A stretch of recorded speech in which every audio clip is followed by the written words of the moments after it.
Ej, 3. Var det en god film? Det håber jeg, det var. Øhm, jeg vil lige vise jer, hvad I skal lave nu, hvor filmen er færdig.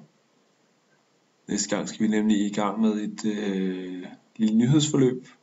Og hvis I går hen på timen på mandag, 1. december, så har jeg lagt nogle tekster på den. Og lige vise jer, hvad det er, I skal. Der er 2 pdf-filer. Og den ene hedder Rød forsiden. Det er den her, som jeg åbner nu.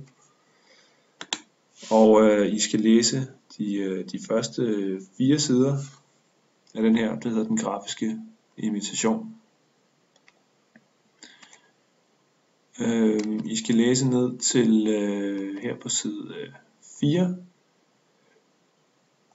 hvor det 3. niveau begynder her. Vi skal have til og med det her med billedet. Yes. Og den anden fil, det er fra Krydsfeldt. Og der skal I læse om de forskellige tekster, der er i en avis. Så vi skal i gang med det nyhedsforløb. Og hvis I lige kigger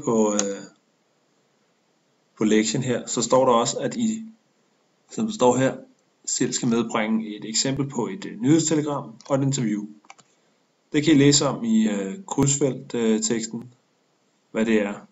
I ved det sikkert i forvejen. Men ja, medbringe et eksempel på hver af de 2 ting.